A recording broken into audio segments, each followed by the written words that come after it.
Juan Kwok. In the autumn of 1997, a man in Macau decided he wanted a movie made about his life. Not a quiet documentary, but a glossy crime drama, with a famous actor playing him up on the big screen. When the local government refused to let him shut down one of the city's main bridges to film a key scene, he shut it down anyway. For roughly 2 hours, traffic across the Macau Taipa Bridge simply stopped, because Juan Kwok wanted the shot. A week before that film reached theaters, he was sitting in a jail cell, and the road that put him there runs straight through some of the bloodiest years the city has ever seen. Juan was born in 1955, in the slums of Macau, the kind of neighborhood that does not leave much room for a soft landing. He left school after the 2nd grade. As a boy, he apprenticed making dim sum and worked in a garment factory.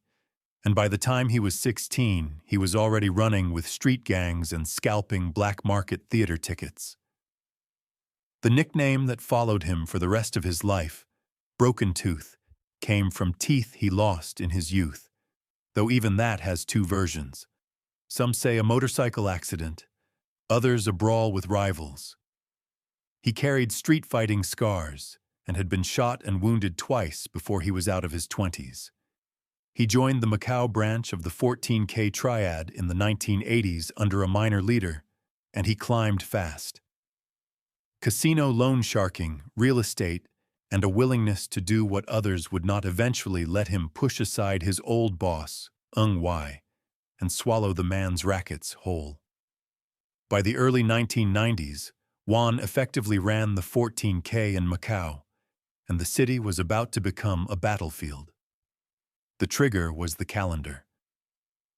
Macau was scheduled to return from Portuguese to Chinese control in December of 1999, and in the years before that handover, rival factions fought brutally for position. 1997 alone brought a wave of gang killings, shootings, and arson, with bodies left in the street as messages. Through all of it, Juan lived like a man who believed he was untouchable. At his peak, according to reporting by Time magazine, he was pulling in around $6 million a month from his legal gambling operations alone. He dressed in designer suits, drove sports cars, draped himself in jewelry, and cultivated the kind of flamboyant gangster image more often associated with American mobsters like John Gotti. Which brings us back to the movie. Juan commissioned a film about his own life, a 1998 production starring a well-known actor as a triad boss. When he wanted the bridge for a scene and the government said no, he closed it anyway. He had the power, in that moment, to halt a city. The authorities had been watching. In early May of 1998, just before the film's premiere, Juan was arrested in an operation overseen by the director of Macau's Judiciary Police. The charges were staggering in their range. They included illegal gambling, loan sharking, criminal association, and the attempted murder of that same police director with a car bomb. His trial revealed something that tends to follow powerful men. Witnesses kept losing their memories. People who should have had a great deal to say suddenly remembered nothing at all. You'd think someone would have said something. Nobody did. It did not matter in the end. In November of 1999, Juan was convicted of criminal association, loan sharking, and illegal gambling. The judge, Fernando Estrella, handed down a 15-year sentence, later trimmed to 13 years and 10 months, and ordered his assets confiscated. Juan heard the verdict by radio sitting in Cologne prison, and his reaction was as cold as the sentence. He remarked simply that he had known all along. He was released on the 1st of December, 2012, after roughly 14 years inside. And here is where his story stops looking like history and starts looking like the present. Juan rebranded himself as a businessman and took the helm of a group called the World Hongmen History and Culture Association, an organization United States authorities describe as a front for the 14K. In March of 2020, his company launched an industrial zone in Mayawati, Myanmar. Within a few years, investigators and journalists, including the New York Times, would expose that zone as a cyber scam compound built on the backs of trafficked, forced labor. On the 9th of December, 2020, the United States Treasury sanctioned him.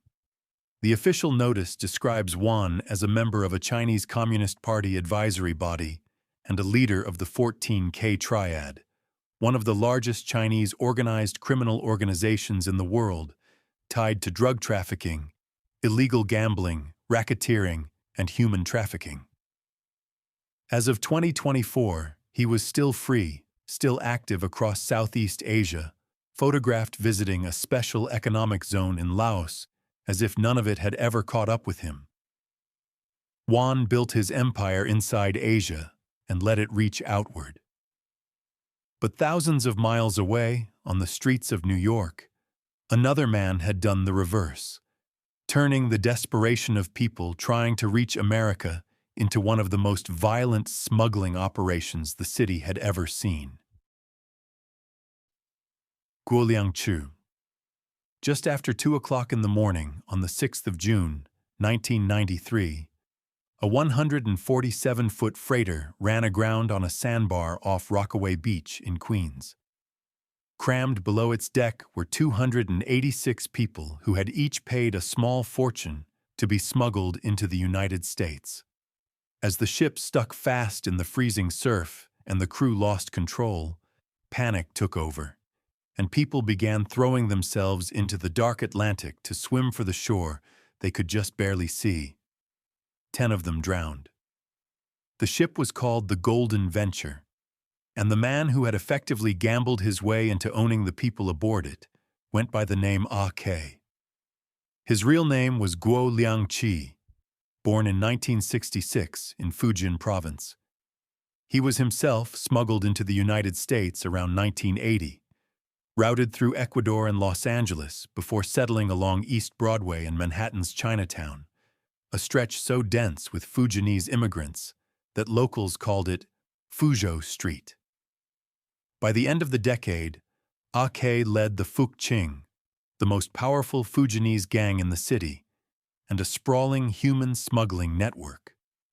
The going rate to be brought across ran between $20,000 and $40,000 a head, and those who could not pay were forced into indentured servitude, beaten, and held until the debt was satisfied. The Golden Venture was supposed to be a payday.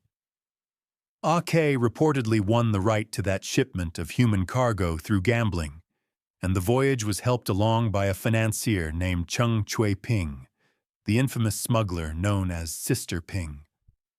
But before the ship ever reached New York, the Fuk Ching was tearing itself apart from the inside. A lieutenant named Dan Shin Lin had broken away in a dispute over smuggling profits, and Ah-Kay ordered him killed. Lin's faction struck first.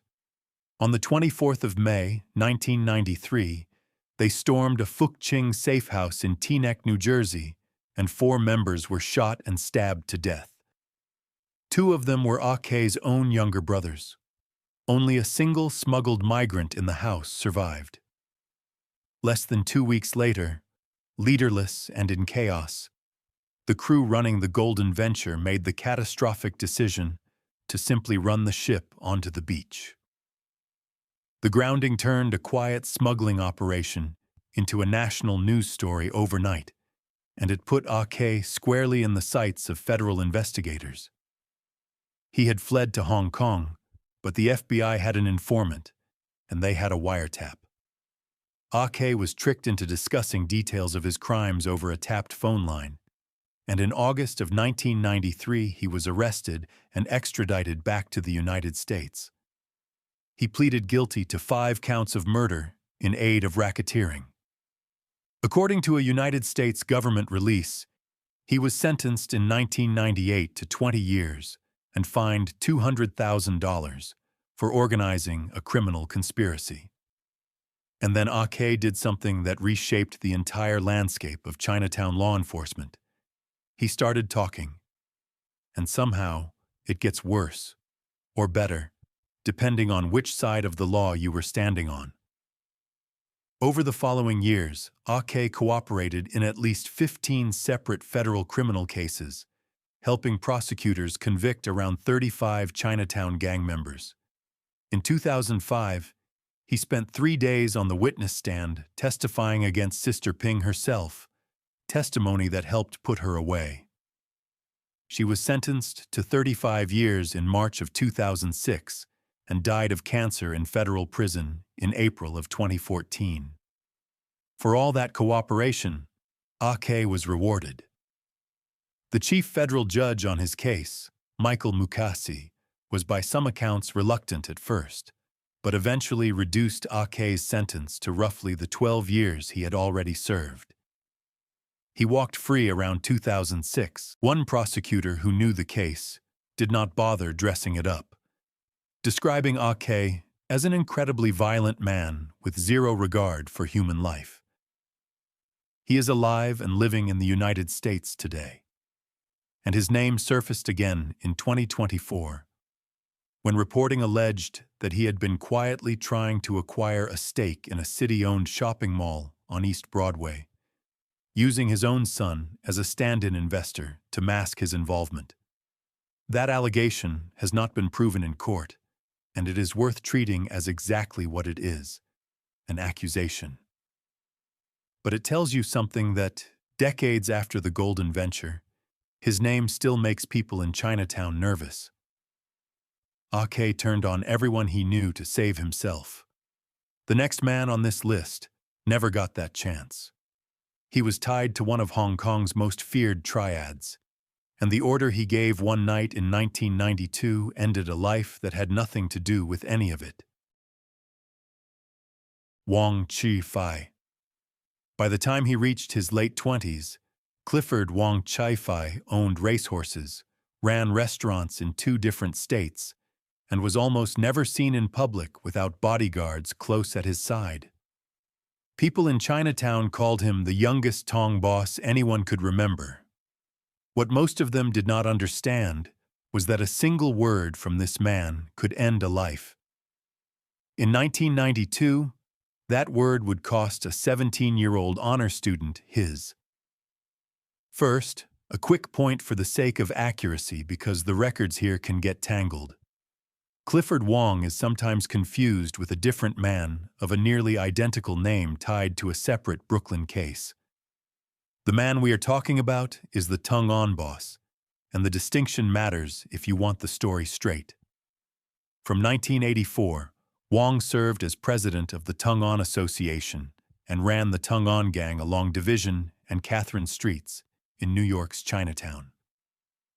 He was, by reputation, the youngest Tong leader of his generation, a man who had risen far too fast and seemed to carry himself like he knew it.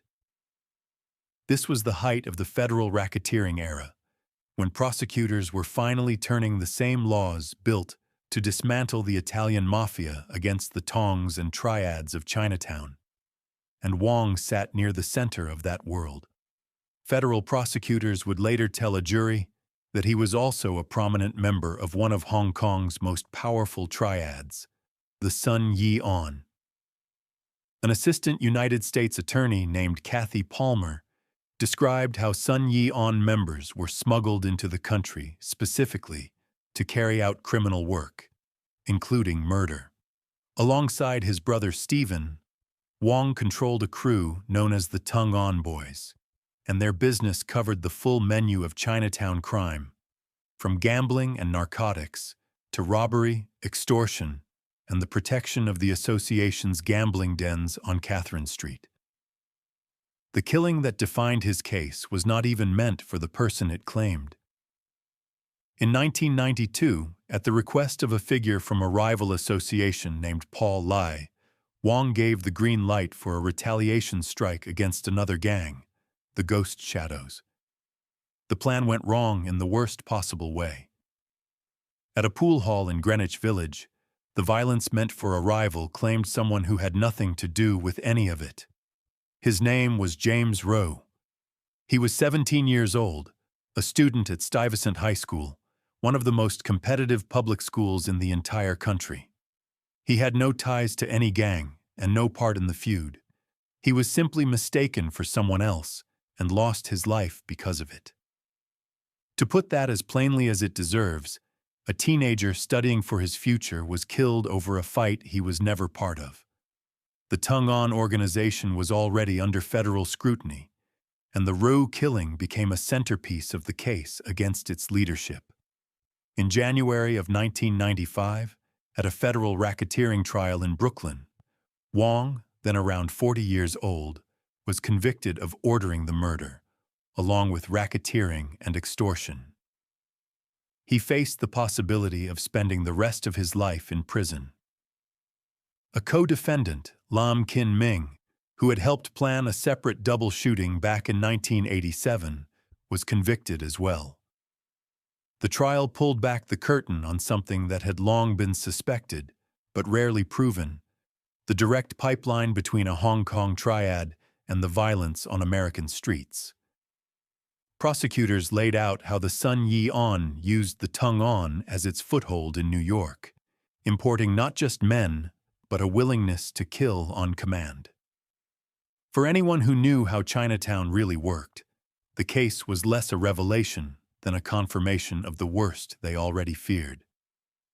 And yet, for all the testimony about empires and territory and triads and ocean away, the detail that lingered was the smallest one.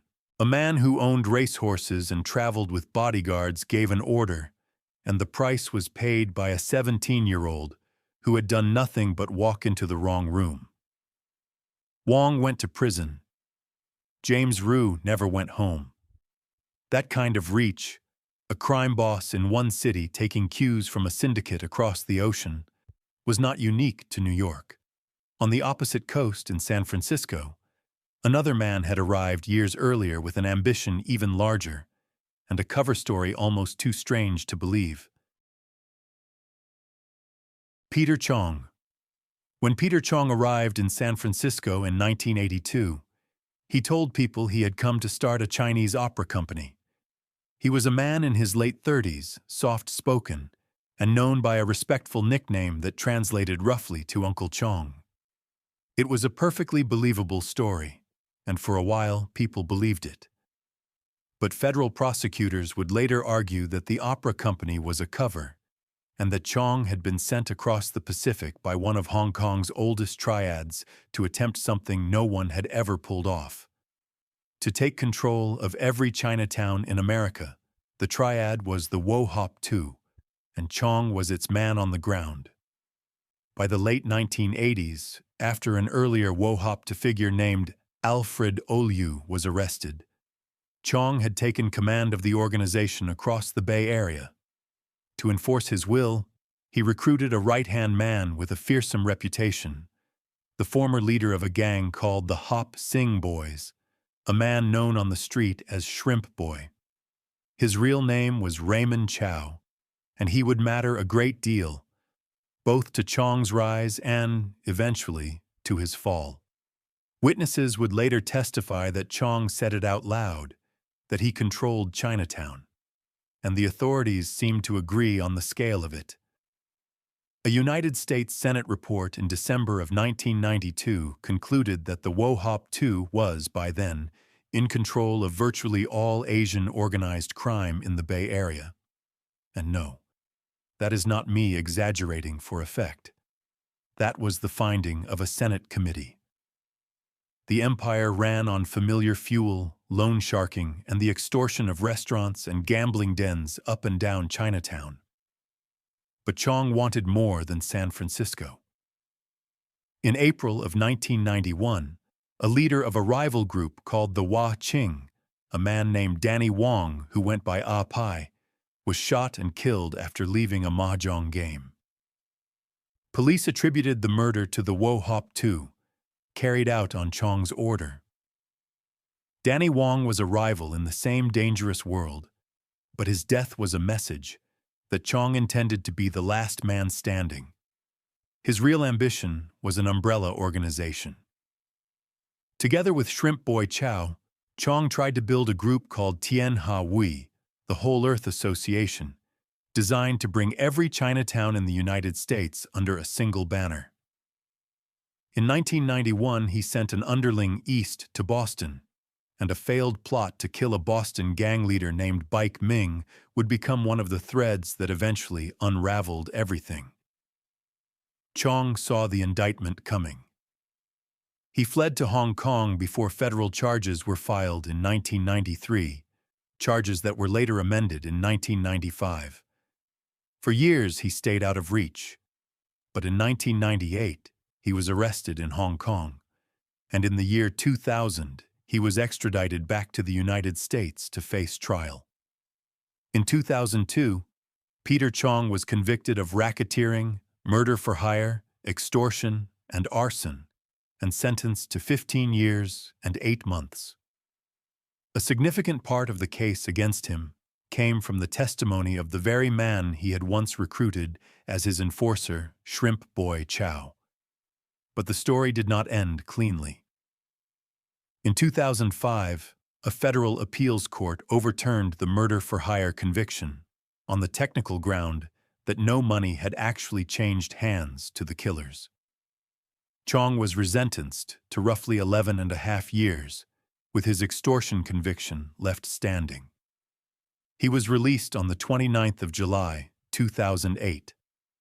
Since then, the man who once claimed he controlled all of Chinatown has done the one thing few in his world ever manage.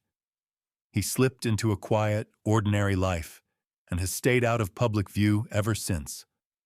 Chong came to America with a cover story and a plan to rule it all. The 4 bosses still ahead include a pair of leaders who ran New York's deadliest street gang and survived bullets to the head to talk about it.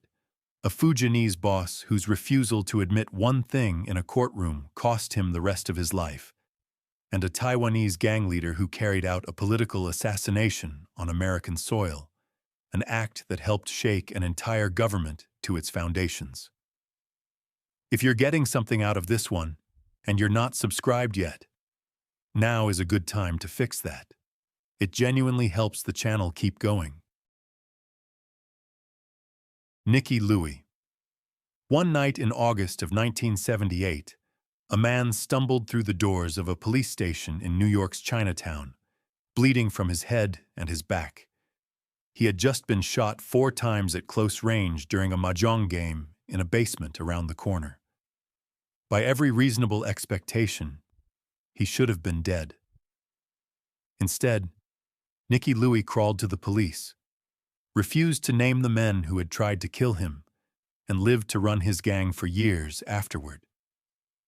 Surviving, it turned out, was the one thing he did better than anyone else in Chinatown. Louis was born around 1955 in the slums of Kowloon, in what was then British Hong Kong. His birth name is recorded in some accounts as Hin Pui Louis, though even that is uncertain. He came to New York's Chinatown in the late 1960s, and within a few years, he had helped found and then lead the Ghost Shadows, a street gang that would become the most feared in the neighborhood.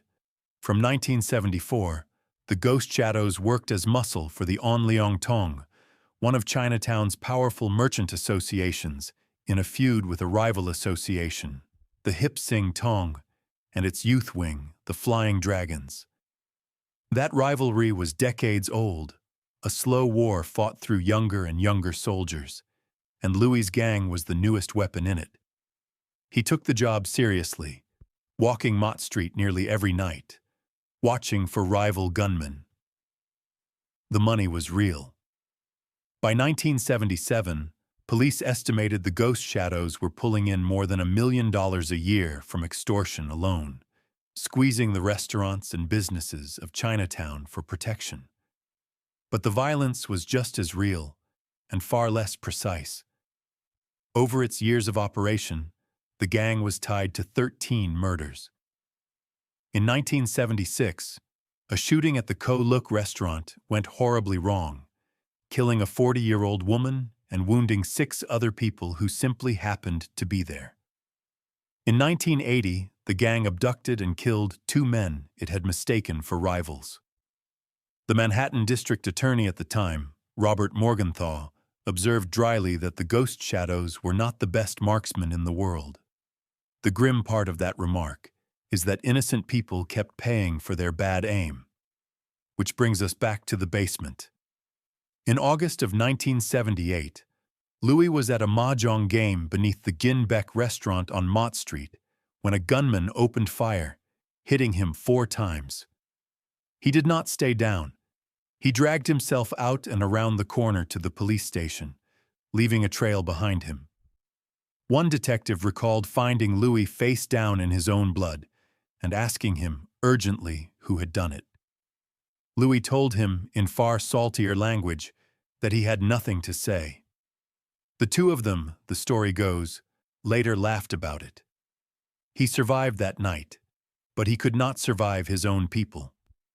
Around the same period, 2 of his lieutenants, known by the nicknames Mongo and Applehead, led an internal revolt and pushed him out of leadership.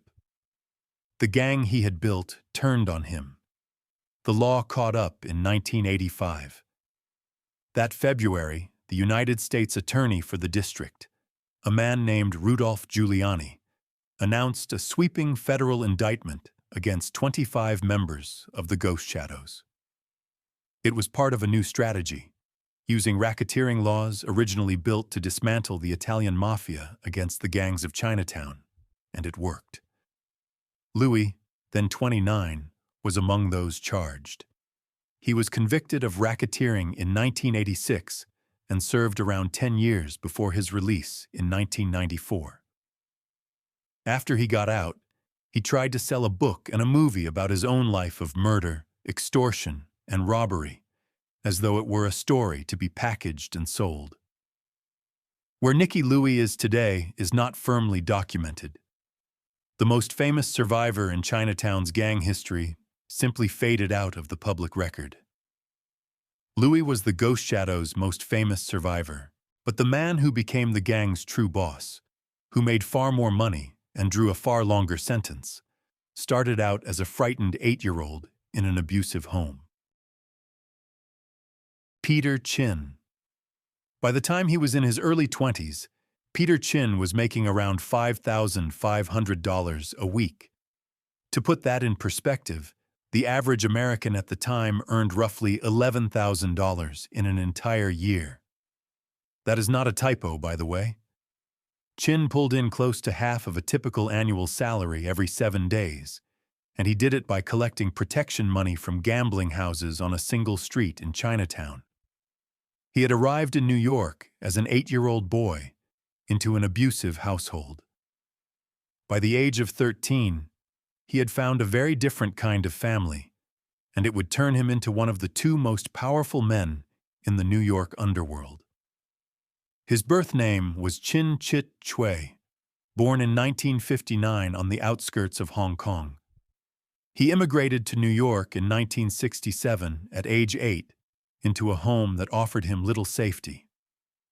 At 13, he joined the Ghost Shadows, the same gang Nicky Louis helped lead. By 15, he had taken part in a gambling house robbery, and that same year he was arrested for the first time, caught carrying a pistol in public. He was, in every sense, a child of the gang, raised by it, shaped by it, and eventually placed at the top of it. Chin rose to become a Dai-Lo, a big boss, and at his height he was considered one of the 2 most powerful figures in Chinatown's underworld of the 1970s and 80s. The 11 gambling houses along Mott Street paid him protection, and that was where the $5,500 a week came from. He climbed so high that he reportedly crossed a line few in his world ever did. According to accounts of his life, he became a kind of godson to a high-ranking member of the Genovese crime family, one of New York's Italian mafia dynasties, giving him a foothold in both the Chinese and Italian underworlds at once. The violence touched him personally, just as it had touched Louis. Around 1980, a rival shot Chin in the head and the back, and like Louis, he survived. There is something almost eerie about how many of these men took bullets to the skull and lived to keep running their gangs, as if survival itself were a qualification for the job. The reckoning came in 1985. A federal grand jury charged Chin with 13 counts of murder committed on behalf of the gang, along with a long list of other offenses, and a federal judge sentenced him to 35 years in prison as the Dai Lo of the Ghost Shadows. It was one of the heaviest sentences handed down in that wave of Chinatown prosecutions. He would serve more than 20 years behind bars. And here is where Peter Chin's story breaks from almost every other man on this list. He came out the other side, and he changed. Now in his mid-60s, Chin is a reformed man working in the hotel supplies business. In 2025, he published a memoir titled In the Ghost Shadows, co-written with an author named Everett de Maurier, telling the story he once tried to sell as a movie, only now from the far side of 2 decades in prison. He has appeared on interview programs, including Vlad TV and a channel called Chinatown Gang Stories, run by a former gang member who became a New York police detective named Mike Moy. Chin has been unusually honest about what his life was. Reflecting on how he ended up where he did, he has said that even at 13, when he chose that path for survival, he already understood exactly what he was facing. He knew he might die on the street, or he might go to prison for a very long time. At a library event, he put the duality of his life even more bluntly. Hand him a microphone, he said, and he has no idea what to do. Hand him a gun, and he knows exactly what to do. It is a chilling line, and an honest one. From a man who spent his childhood learning the wrong skill, the Ghost Shadows belong to an older Chinatown, a Cantonese world of tongs and merchant associations. By the time Chin was released, a newer and in some ways harder generation had taken over, made up largely of immigrants from Fujian province. One of them would run a criminal empire across 4 cities and would throw away a deal that could have saved him, all over a single point of pride. Xing Lin. In 2012, Xing Lin had a deal on the table that would have set him free in roughly 10 years. All he had to do was stand up in a courtroom and admit out loud what he had done. He refused. He was willing to confess to almost everything else, but he would not say the words that he had ordered a man to be killed. A federal judge rejected the deal on the spot, and that single act of pride would cost Xing Lin the rest of his natural life. To the people who feared him, he was known as Ding Pa. Born around 1971, he spent nearly 15 years, from 1996 to 2009, running a Fujianese gang as a Dai Lo, a big brother, with a reach that stretched well beyond New York. His organization operated across Manhattan's Chinatown, Flushing in Queens, Atlanta, and even across the border in Toronto. This was the new shape of Chinatown crime, no longer confined to a few blocks of Mott Street, but spread across cities and an international border. They ran high-stakes illegal gambling parlors, leaned on business owners for extortion money, and dealt with anyone who got in the way through beatings, stabbings, and murder. His frequent partner and eventual co-defendant went by the name Little Beijing, born Hao Chao. The killing that defined Xing Lin began, as so many of these stories do, over money. Starting in 2002, Lin had been extorting the owners of a bus company that ran routes between Manhattan and Raleigh, North Carolina. One of the shareholders, a man named Chang Chin-zhou, had finally had enough and refused to keep paying more. For a man in Lin's position, that refusal was not just a lost payment. It was a humiliation, a loss of face he believed he could not allow to stand. In the early hours of July 30th, 2004, Lin and a gunman forced their way into a private room at a karaoke bar on Casena Boulevard in Flushing. Lin gave the order, and little Beijing opened fire. Chang Qinzhou was shot 6 times and killed. So was a young waitress named Mei Ying Li, who had no part in any of it. She had simply been working an ordinary shift in the wrong room at the wrong moment. A second waitress was shot in the leg and survived. 2 lives were taken over a bus company dispute, and one of them belonged to someone who had never met Xing Lin in her life. Then Lin did something that takes a particular kind of nerve. He fled to Toronto, and rather than lie low, he simply set up shop again, running gambling parlors in Canada as though New York had never happened. And somehow, it gets worse. Because for years, it actually worked. He stayed beyond the reach of American law until April 14, 2011, when Canadian authorities arrested him. He was extradited and arrived back in the United States on August 19, 2011. Which brings us back to that courtroom.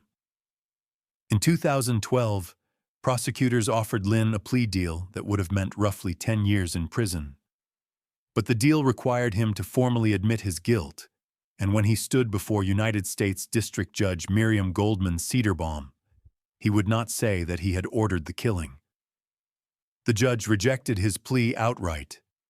The case went to trial, and in April of 2013, a jury convicted Xing Lin of racketeering, double murder, and extortion.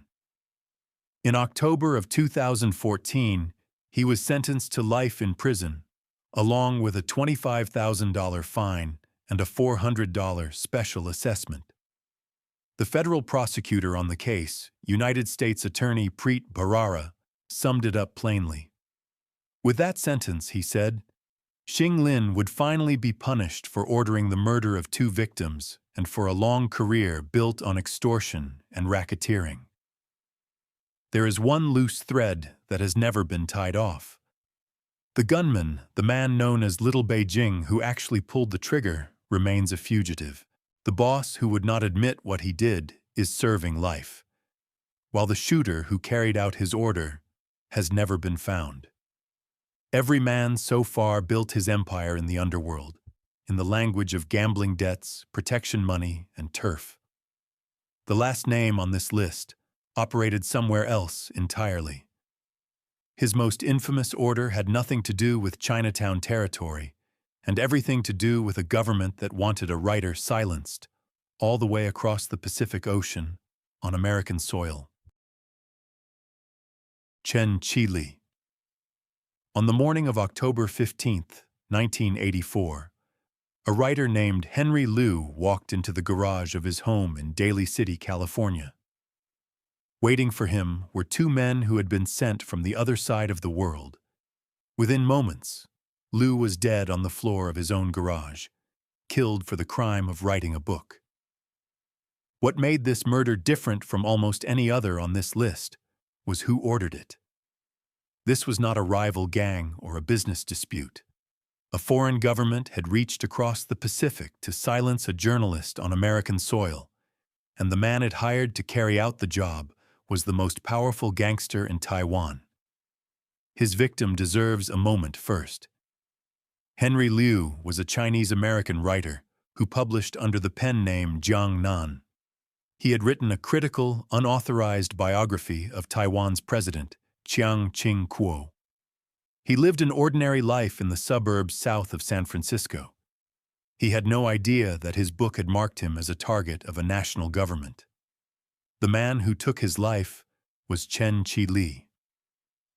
Born on May 11, 1943 in Sichuan, China, Chen was the son of a nationalist civil servant, and his family fled to Taiwan in 1949 after the Communists won the Chinese Civil War. As one of the few mainlander children among local Taiwanese students, he was bullied, and his response was to organize other mainland boys into a group for protection. That group became the seed of something far larger. By his late teens, Chen had taken it over, and he built it into the Bamboo Union, the largest triad in Taiwan, with estimates ranging from 10,000 to more than 20,000 members involved in gambling, prostitution, extortion, drugs, and contract killings. His nickname was Dry Duck, earned for the simple reason that he could not swim. What set Chen apart from an ordinary crime boss was his relationship with the state. After the 1979 Kaohsiung incident, a pro-democracy demonstration that Taiwan's authoritarian government violently suppressed, Chen reorganized his gang to work alongside the country's intelligence services, helping to intimidate and silence dissidents. The line between the triad and the government had effectively dissolved. That is how the order to kill Henry Liu came down. It originated at the very top of Taiwan's Military Intelligence Bureau, with its chief, Vice Admiral Wang Xiling, who wanted Liu taught a lesson for his unflattering portrait of the president. Chen recruited two of his Bamboo Union men, Wu Tun and Tung Kui Sen, and sent them to California. After the killing, a haunting detail emerged. Children in the neighborhood had seen the men, and they described one of them, Chen himself, as the Asian man who could not speak English. But Chen had been deceived.